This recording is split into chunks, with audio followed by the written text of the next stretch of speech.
السلام عليكم ورحمة الله وبركاته. مؤخرا مع بداية عام 2013 قامت اليوتيوب بتعديل واقعي على معدل المشاهدات للقنوات. يعني على سبيل المثال للحصر، قناة مستر حلول كان نسبة المشاهدات فيها الحقيقية مليون وأربعين ألف. بيوم وليلة أصبحت نسبة المشاهدات فيها 595 ألف مشاهدة.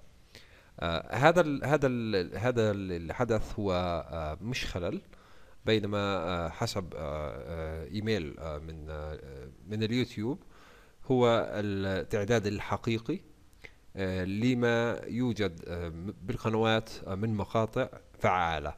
يعني أنا شخصيا كنت رافع عدة مقاطع تجاوز عدد المشاهدات فيها عشرات ومئات الآلاف، نتيجة حقوق نشر وأمور شبيهة بهذا الشيء. قمت بتجميد هاي المقاطع وحذفها.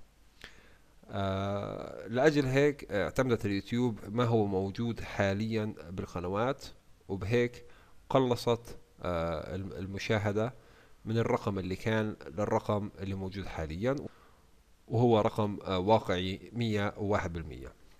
هل أنا عشان أتابع مصداقية هذا الكلام وأعرف نسبة المشاهدات الحقيقية في قناتي، بروح على أداة الأناليتكس. هي أداة أكثر من رائعة، أو راح يكون لها درس خاص فيها، لكن حاليا أنا بهمني أبين هاي الجزئية فقط. روعة هاي الأداة هي بأنها بتعطيني مصادر المشاهدات.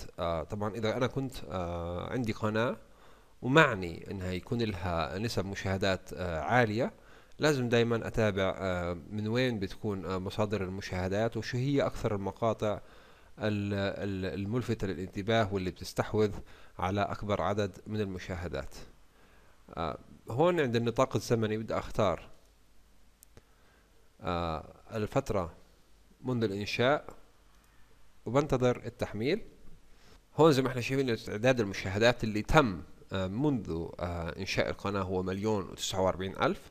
بينما لو نرجع كمان دور للتعداد الواقعي حتى هاي اللحظة، بنلاحظ إنه نص هذا الرقم.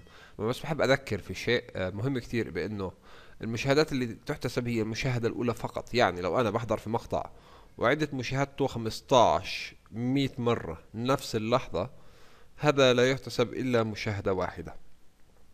أتمنى أني أكون أجبت بهذه الطريقة على التساؤلات والاستفسارات اللي وردتني مؤخرا. و... وحظا سعيدا للي خسر نص مليون مثلي. والسلام عليكم ورحمة الله وبركاته.